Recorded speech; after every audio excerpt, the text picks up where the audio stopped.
Hello সবাইকে, আমার channel Moumita 9 অফিসিয়ালের আরও একটা নতুন গল্পে সকলকে স্বাগত জানাই। আশা করি সবাই ভালো আছেন, সুস্থ আছেন, আমিও ভালো আছি। হ্যালো সবাইকে, গুড মর্নিং। আজ হলো বুধবার 2 তারিখ। সকালবেলা উঠে কোনো রকম ভিডিও করতে পারিনি, কারণ আজকে ঘুম থেকে উঠেছি অনেকটা লেটে, তো সকাল দিয়ে ভিডিও স্টার্ট করতে পারিনি। ওদের পড়িয়ে ছেড়ে দিয়েছি, পড়িয়ে উঠলাম সবে, ওরা চলে গেল।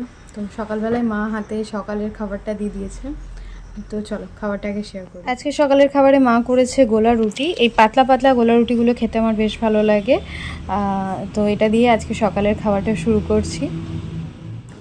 ভিডিওটা সবাই কোথা থেকে দেখছো সেটা কিন্তু জানিয়ে যেতে একদম ভুলো না, আর যারা চ্যানেলে নতুন আছো অবশ্যই কিন্তু চ্যানেলটাকে সাবস্ক্রাইব করে নিও। এখানে আমি তোমাদেরকে বলছিলাম যে তোমরা কারা কারা গোলা রুটি খেতে পছন্দ করো বা তোমাদের কার কার ভালো লাগে সেটা কিন্তু জানিয়ে যেতে একদম ভুলো না।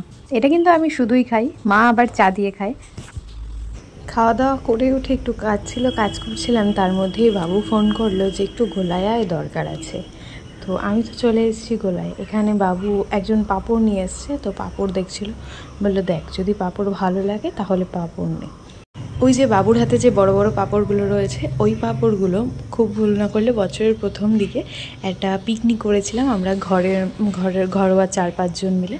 তো বোনের এক ফ্রেন্ড ওই পাঁপড়গুলো এনেছিল, খেতে বেশ ভালো লেগেছিলো, বাট তারপর থেকে কোথাও খুঁজে পাইনি বলে কেনা হয়নি। তো ওই পাঁপড়গুলো দেখে সিদ্ধান্ত নিয়েছি আমি ওগুলো নেবো। তাছাড়াও বাবু বলছে দেখ আরও অনেক রকম আছে, নিবি কিনা।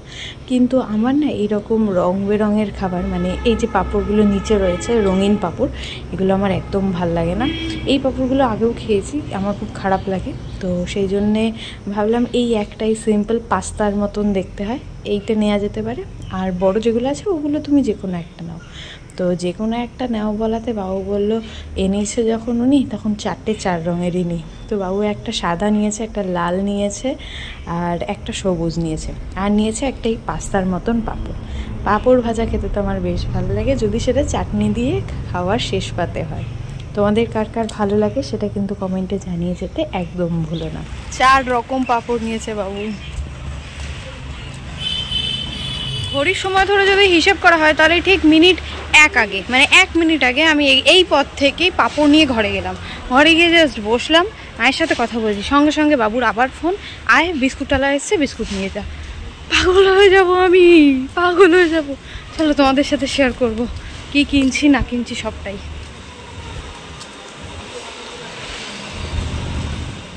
এর আগের এক ব্লগে তো তোমরা দেখেইছিলে যে বাবু একদিন একটা বিস্কুটের পুরো বক্স সমেত কিনেছিল, আর কিনেছিল কেক।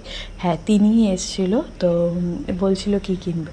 এবার আজকে বলছিল বিস্কুট নেব না, আজকে এরকম নিমকি কাটি ভাজা বা চানাচুরের মধ্যে কিছু একটা নেই, কারণ বললাম ওই বিস্কুটটা এখনও রয়ে গেছে প্রায় অনেকটাই, তো আগে ওগুলো শেষ হোক।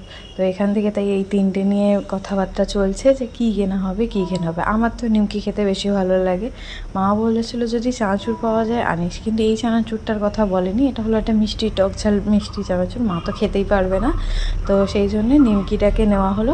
আর নেওয়া হয়েছিল বিস্কুট, যেগুলো আমি আসার আগেই বাবু, ওই যে বাবু বসে আছে, বাবুর ওই পাশে সাজিয়ে রেখে দিয়েছে, তো ওগুলো তো নিতেই হবে।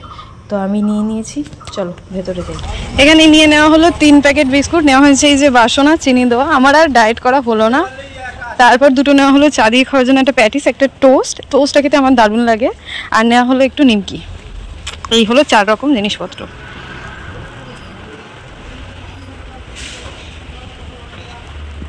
আর আকাশটা কীরকম করে রয়েছে, এরকম ইচ্ছা থাকুক। ব্লগটা সবাই কোথা থেকে দেখছো সেটা কিন্তু কমেন্টে জানিয়ে যেতে একদম ভুলো না। যারা চ্যানেলে নতুন আছো অবশ্যই চ্যানেলটাকে সাবস্ক্রাইব করে নিও। আমি গেছি স্নানে, আর তখনই বৃষ্টি পড়তে আবার শুরু করছে। এখন তো সকাল বিকাল কোনো মানে সময়সীমা নেই, যখন ইচ্ছা বৃষ্টি পড়েই যাচ্ছে। তো আমি স্নানে গেছি তখনই বৃষ্টি পড়তে শুরু করেছে। এবার মা ভাবলো স্নান করে বেরিয়ে আবার বৃষ্টিতে ভিজবো, তাই মাই ফুলটা এনে দিয়েছে আমাকে। আর আমি গেছিলাম শুধু ওপরে ছাদ বাগান থেকে নীলকণ্ঠ ফুল নামিয়ে আনার জন্য। নীলকণ্ঠ ফুল 2টো ফুটেছিল, বেশি ফোটেনি। একটা মহাদেবকে দিয়েছি আর একটা দিয়েছি এখানে জগন্নাথ দেবকে, দিয়ে সাদা ফুল দিয়ে পুরো পুজোটা আমি সেরে নিলাম। সিংহাসনটা দেখতে কতটা সুন্দর লাগছে না। পুজো সেরে চলে এসেছি সোজা লাঞ্চের টেবিলে। আজকে লাঞ্চের মেনুতে ছিল সাদা ভাত, এখানে মা করেছে মাছের ডিম ভাজা, তিনি কাকা এনেছে এখানে মাছের ডিম। তো মাছের ডিম কাসুন্দি দিয়ে প্রথমটা শুরু হলো, আর তারপর রয়েছে এখানে কাতলা মাছের মা একদম গড়া গড়া করে ঝোল করেছে। তো এই হলো লাঞ্চের মেনু। তোমাদের বাড়িতে কি কি হলো রান্না সেটা কিন্তু জানিয়ে যেতে একদম ভুলো না। দুপুরে লাঞ্চ করার পর আর কোনো রকম ভিডিও করা হয়নি। ওদের পড়িয়ে ওঠার পর আমি বসেছিলাম, আমার একটু ভিডিও এডিটের কাজ ছিল। এদিকে মায়ের রাতের ডিনার তৈরি হয়ে গেছে। রাতের ডিনারে মাকে বলেছিলাম একদম তেল ছাড়া রুটি করবে, সেটাই করেছে। আর করেছে ছোলার ডাল, এর সাথে ছিল শসা আর আম। তোমাদের রাতের ডিনারে কি কি ছিল জানিয়ে যেতে একদম ভুলো না। ব্লগটা এখানেই শেষ করি। সবার কেমন লাগলো অবশ্যই জানিও। যদি কিছু ভালো লেগে থাকে তার জন্য একটা লাইক করো, নতুন হলে সাবস্ক্রাইব করো। ভালো থেকো, সুস্থ থেকো। নেক্সট ব্লগে দেখা হবে। Thanks for watching.